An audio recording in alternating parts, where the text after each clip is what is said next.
Hey there, everyone, and inside today's episode of Locked On Canadiens, the Habs come away with a 5-2 win over the Vancouver Canucks. A lot of good stuff from a lot of young players once again.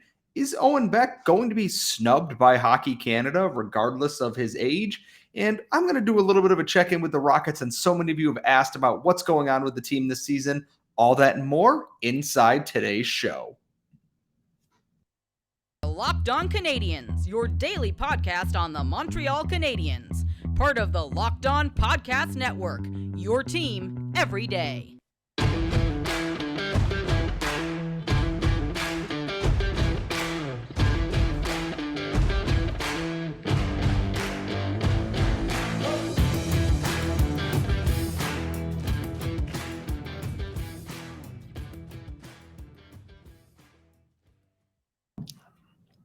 Hello, everyone, and welcome to episode 723 of Locked On Canadiens. We are your daily Montreal Canadiens podcast, and thank you for listening wherever you get your podcasts every single day. We appreciate you and your subscription.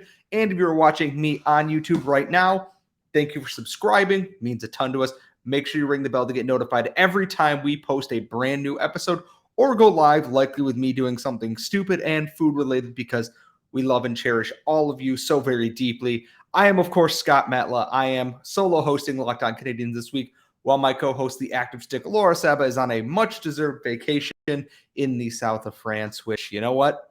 I wish I was in the south of France. It was kind of cold in Buffalo today, but then it was really nice. And then I took the dog on a walk, and then I ingested 200 milligrams of caffeine, and then I cleaned the entire house. And speaking of cleaning the entire house, the Montreal Canadiens pretty much mopped the Bell Center clean with the Vancouver Canucks tonight. In case you're wondering how this game went, the puck dropped, the Canucks took a penalty, and got scored on, all in the first 55 seconds of this game. That's not an exaggeration. That is the time it took from the start of the game to the first goal, and that Canadiens didn't look back after that point. Offensive powerhouse against it's the Vancouver Canucks, admittedly, who are struggling very badly this year, but have offensive firepower to keep pace. Nothing could go right for them in this game. Nick Suzuki opens the scoring. Arbor Jackeye gets one off of a potential interference play with Jonathan Drouin and JT Miller. Bruce Boudreau and JT Miller were not very happy, and they definitely were not happy when Kirby Dach made it 3-0. And I don't think they're going to be much happier when Mike Hoffman made it 4-0 in the second period. And then at that point, the Canadiens just kind of shut it off effort-wise. Anyways, I posted the Corsi chart from our friends at Natural Stat Trick on Twitter. The third period, the Canadiens didn't really try until the Canucks got within 2 goals due to some sloppy play that was part bad penalty calls and not keeping their feet moving and being a little bit lackadaisical with the puck. In the end of it all, Cole Caulfield hits Tyler Myers. Tyler Myers turns the puck over. Kirby Dach scores because Kirby Dach has been very, very good at that. 5-2, Canadiens walk out of the Bell Center with a huge win and now prepare for the Pittsburgh Penguins on Saturday. We will have a little bit of a game review of that in tomorrow's show, but I want to talk about this game as a whole. Kirby Dach continues to be such an incredible piece of this Canadiens team, and I know a lot of us, myself included, we're hoping he could be the second-line centerpiece right now.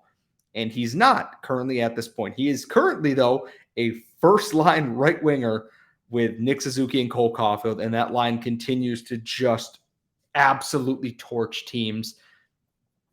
As our friend of the show, Ian Boisvert, pointed out, Kirby Dach getting originally Alexander Romanov traded out of Montreal for the 13th overall pick, and with 98 and Alexander Romanov leaving, was a really good bit of business. Would have been great if they left it at that. Trading that and 66 and ending up with Kirby Dach might end up being just as good, because clearly Kirby Dach is an NHL player. There is not a waiting on this. Can you imagine this Canadiens team right now if Kirby Dach was not playing on it? And I say this with all due respect and love in my heart for Josh Anderson. We would be doing the Josh Anderson on the top line thing again, and that just does not work in this system, as we've learned. Kirby Dach is the grease that makes the wheels turn here. Nick Suzuki and Cole Caulfield are great together, almost telepathically great together. Kirby Dach's playmaking and vision And not to mention his size and reach for winning puck battles and keeping plays alive has brought that line to another level. And as I look at time on ice here, and I'm going to do that here in a second as I bring this up, that's the Canucks. Canadiens on ice at 5-on-5. You're led by Jordan Harris, Joel Edmondson, Arbor Xhekaj, Jonathan Kovacevic. Ken Gooley was the least used defenseman in this game, and he barely played a little bit less than David Savard. I continue to be really impressed with some of the effort that these young players are putting in. Sure, the counting stats aren't great, but basically after the fourth goal, the Canadiens' effort switch went, okay, let's get out of here, coast to the finish line here. No one needs to get hurt. No one needs to do anything stupid. So all their base counting numbers and basic advanced metrics do not look good.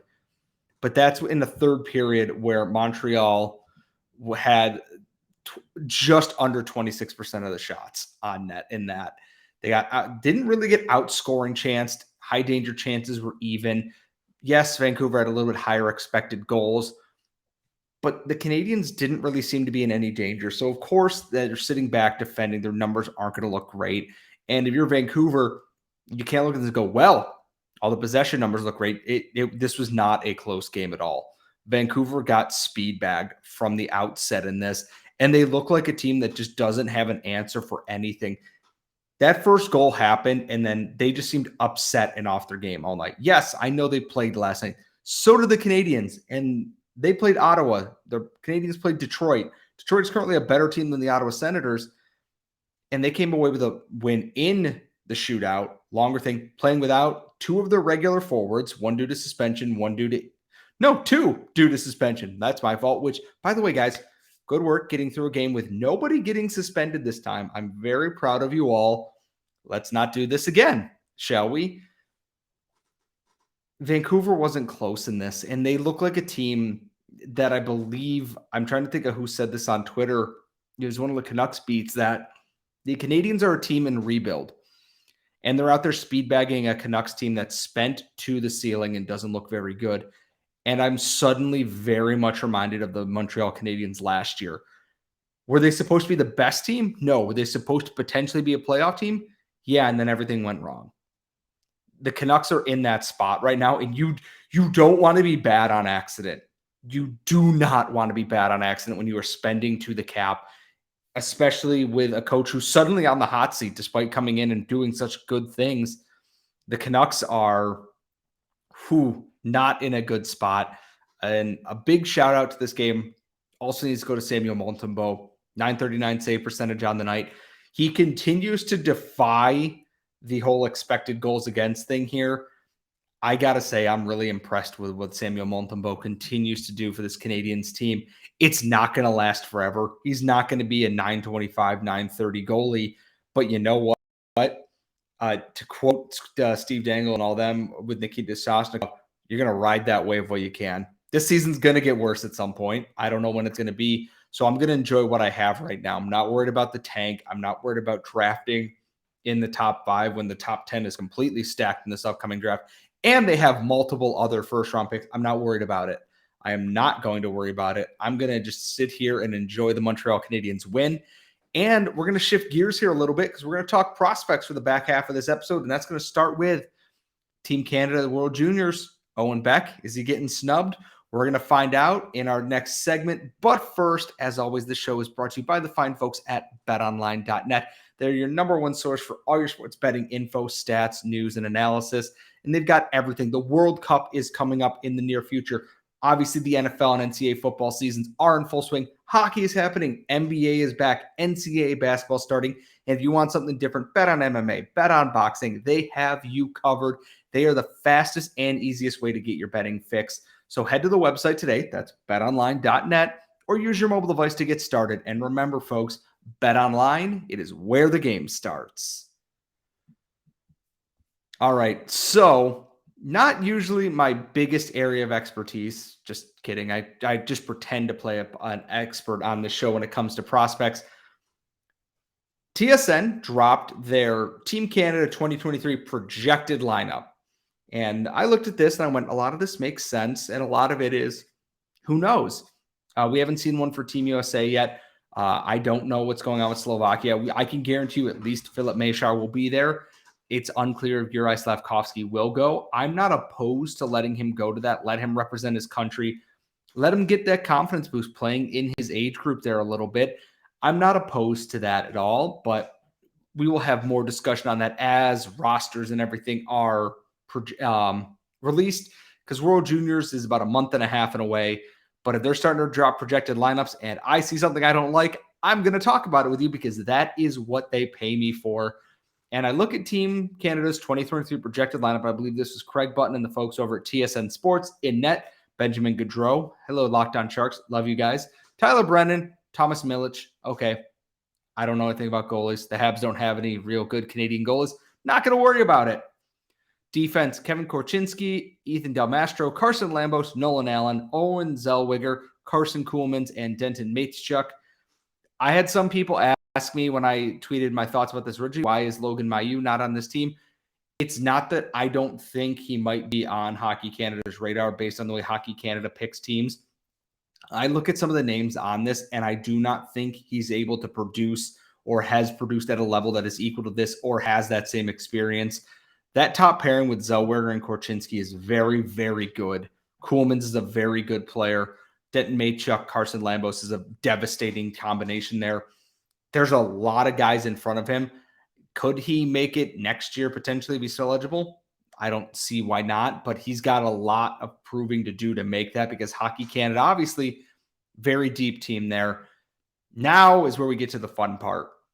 These are the forward groups they have predicted that there are 5 lines here, 15 forwards. Adam Fantilli, Connor Bedard, Logan Stankoven. Duh. 2 of the top names in the NHL draft and a guy who is absolutely lighting the world up after the 21 draft in Logan Stankoven. Second one, Brendan Othman, Shane Wright, and Habs prospect Joshua Waugh. Shane Wright comes with a disclaimer. If the NHL team releases him, and based on the way the Seattle Kraken have done things this year, who knows? They might just straight up say no and still keep him here. Like, I believe, I want to say it was Mikhail Grigorenko who wasn't allowed to go. I might be wrong. There was a team that held a prospect, didn't let him go to World Juniors, despite the fact he wasn't playing, and it got real ugly. Third line, Zachary Bolduc, Zach Dean, Nathan Gaucher. Then line 4, Riley Kidney. There we go. Zach Obstachuk, Chase Stillman. And then line 4, Zachary Lahure, Wyatt Johnson, if the NHL team releases him, the Dallas Stars. Dylan Genther, if the Arizona Coyotes release him. Both Johnston and Genther are likely to stay with their team. They have passed their 9-game tryout already. They are burning the first year of their entry-level deal. My whole thing with this, I see a few people on this team that I think Owen Beck is immediately better than, and that includes Chase Stillman, that includes Zach Dean, and that includes Bolduc right now. I think Owen Beck should be on this team, even if he's not in a major role, especially if Wright and Johnston can't go. You'd be a fool to not take Owen Beck on this team. And I get he doesn't have as big of a body of work. Last year was his first full OHL season, and this year he got off to a slow start. But I look at what Owen Beck is capable of in all 3 zones of the ice, and that is a guy that wins you clutch games. Yeah, you have Connor Bedard. You let Connor Bedard go do Connor Bedard things. Then you have Owen Beck there to pick up those tough minutes, to pick up those tough assignments, and still be a potential producer there. That's a huge thing, and I really do think that depending on what the NHL teams do with Wright, Johnson, and Genther, whatnot, Owen Beck has to be real high on this list of guys that they've got to be looking to bring in here. And if he's not, if he gets snubbed at all, I don't get it. The last time we saw a Canadiens prospect snubbed by the World Junior team, Michael McNiven went on a tear that I haven't seen rivaled in OHL goaltenders in quite some time. Joshua Waugh and Riley Kidney were fantastic.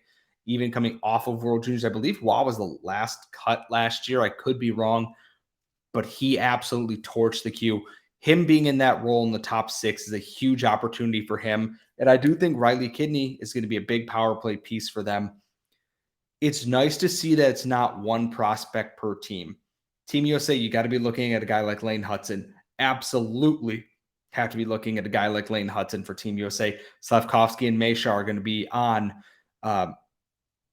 Team Slovakia there. And who knows who else is going to be around. I have to look at who's in this because I know COVID threw everything out of whack. Are we going to see Vincenz Rohr in this if he makes the team? He should. I'm very interested to see what's happening here. And I do think Owen Beck should be on this team already. And this is not to just throw shade at Craig Button, who I disagree with on a great many things, but a differing of opinion is not a bad thing. But I think to ignore what he's done so far would be a huge mistake. And yeah, Team Canada has an embarrassment of riches that they can often overcome. We've seen it at men's hockey levels. We've seen it at women's hockey levels, all the way up to, their Olympic teams, to their under 20 teams, their under 18 teams. They are not immune to making dumb mistakes that they could be avoiding. Owen Beck feels like one of those to me. I wouldn't recommend snubbing him. Yes, it's a best on best tournament. You want to score, score, score. Why not get you a guy who can do both? And I think Owen Beck is that guy. And of course, I am admittedly Canadiens biased, Canadiens pilled, whatever you want to call it. I don't care. Owen Beck should be on Team Canada, and him not being there would be hugely disappointing. I think just not only for Habs fans, but fans of Team Canada. As an American, great, cool. If you want to make your team worse, that's fine with me. But I'd like to see Owen Beck wearing the maple leaf for them going forward. And folks, we are not done talking prospects today. A great many of you have asked what's going on with the Rocket. Why is the record the way it is? And let me tell you, there's a lot of things going on in Laval that are good, some bad, somewhere in between. I'm going to break down what's happening with the Rocket and so much more, and that's all coming up next.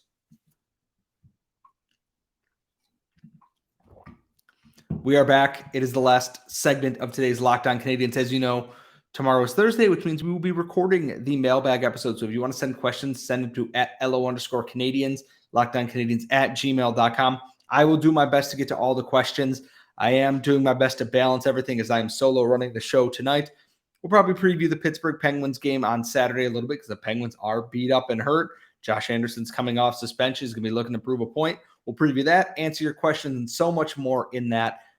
But let's dive into our last segment of the show today. What's going on with the Laval Rocket?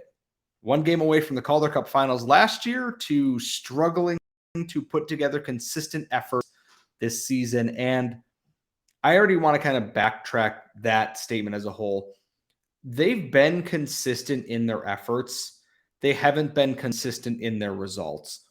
The last week in games against Toronto, they've been so extremely unlucky to have not put up 5-6 goals in some of these games, thanks to incredible goaltending, that their record could look a lot better than it does right now. Same with Lehigh Valley. They're coming back late. They haven't shown quit.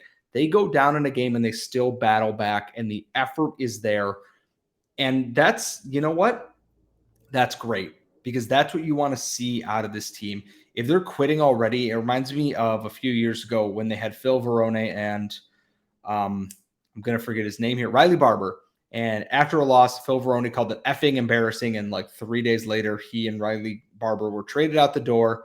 And in came Joe Blandisi, Jake Lucchini, and some other pieces. I think the Rocket have plenty of time to turn this around. The effort's there. They're putting up 30, 40 shots in the game without even really trying. They're dangerous looking. The young guys are playing well, and we will touch on some of those prospects here in a second. The goaltending has not been great. Admittedly, though, they're also getting hung out to dry in some of these situations, or just getting purely unlucky with the way goals are going in.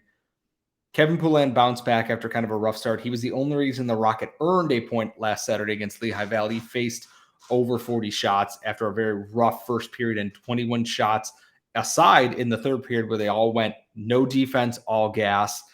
And Caden Primo hasn't looked bad. It's just, if the team's constantly defending, guys get tired, mistakes happen, pucks go in. Simple as that. He isn't looking as NHL ready as I had hoped after that playoff run, but the team in front of him hasn't played as cohesively as they did during that run either. But at the same time, I look at some of the pieces on this team that fans want to see playing well. Jesse Ylönen continues to be one of the best, most skilled players in the Canadiens organization, not in the NHL. He can skate, he can dangle, he can shoot.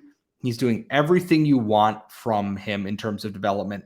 He's not putting up a ton of points because the Rocket have never been a superstar-led team. They've always been a kind of a balanced approach, and he is part of that. He is their best power play weapon. It's not close. His slap shot is absolutely disgusting. And he's someone that I would like to see get a chance here in the NHL soon. If there's more injuries or guys get traded or whatever that may be, he's the guy who should be at the top of the list. And right behind him should be Raphael Harvey-Pinard. Take Brendan Gallagher's efforts without all the penalty minutes, and you have Raphael Harvey-Pinard. He wears that A proudly. There's a reason why they gave him a letter. He tries every single shift. He makes things happen. When big plays happen, you can almost always count that Raphael Harvey-Pinard is in the middle of that somewhere. Small in stature, big in heart. Someone I think Martin St. Louis would absolutely love on this team because he's all effort. Is he the most skilled guy? No, but he has plenty of skill to spare. Is he the fastest guy? No, but he doesn't quit on plays. Is he the hardest shooter? Is he the hardest hitter? No and no, but the effort's there to make things happen, which actually now leads me into the next guy. Xavier Simoneau is going to drive so many players absolutely nuts over the course of his career. Hattie at Locked On NHL Prospects talked him up all summer after they drafted him, watching him play at the rookie tournament, watching him play in the preseason, and watching him play in the AHL this year. Dude's a bulldog, an absolute menace to society anytime he's around. He has taken on guys a foot taller than him on multiple occasions and come out none the worse for wear.